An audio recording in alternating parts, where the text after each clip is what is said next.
दुनिया में पाकिस्तान के आतंकी चेहरे को बेनकाब करने के लिए झारखंड के बीजेपी सांसद निशिकांत दुबे और एआईएमआईएम सांसद ओवैसी की टीम बन गई है।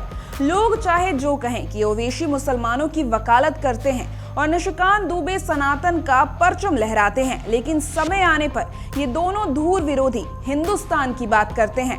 दरअसल पाक आतंकी हमले के बाद ऑपरेशन सिंदूर में पाकिस्तान को औकात बताने वाले हमारे भारत देश की सरकार ने एक विशेष मुहिम चलाई है, जिसके तहत देश का एक प्रतिनिधि मंडल दुनिया में जाके न केवल पाक के नापाक मंसूबों की पोल खोलेगा, बल्कि ये भी बताएगा कि हिंदुस्तान धैर्य संयम के साथ शौर्य और पराक्रम का देश है।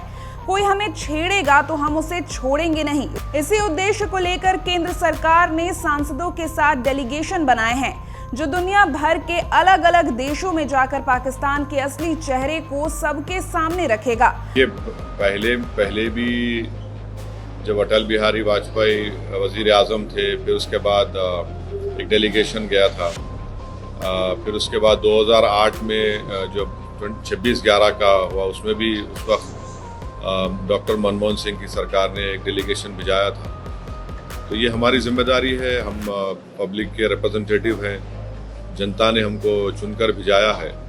तो चुनकर सिर्फ यही नहीं भिजाया कि हम सिर्फ अपने कॉन्स्टिट्यूंसी के बारे में बात करें, बल्कि हम लोग भारत की आवाम को रिप्रेजेंट करते हैं। और आज भारत की आवाम बेचैन है, तकलीफ़ में है, और ख़ास तौर से बेचैन और तकलीफ़ में इसलिए है क्योंकि वक्तन फ़ौक़तन ये दहशतगर्दी के आतंकवाद के वाक़यात होते हैं। और पहलगाम के बाद तो इस देश में बहुत ज़्यादा सब भारत के लोग यूनाइटेड हैं कि टेररिज्म को ख़त्म होना चाहिए। खास बात यह है कि एक डेलीगेशन में ओवैसी के साथ निशिकांत दुबे को शामिल किया गया है। ओवैसी के साथ इस डेलीगेशन में काम करने को लेकर बीजेपी सांसद निशिकांत दुबे ने एक्स पर पोस्ट किया है। इस पोस्ट में उन्होंने लिखा है कि लोकतंत्र का सबसे खूबसूरत चेहरा यही है कि ओवैसी और मैं एक साथ भारतीय लोकतंत्र और भारत में मुसलमानों को मिलने वाले सम्मान और गरिमा के बारे में बात करेंगे।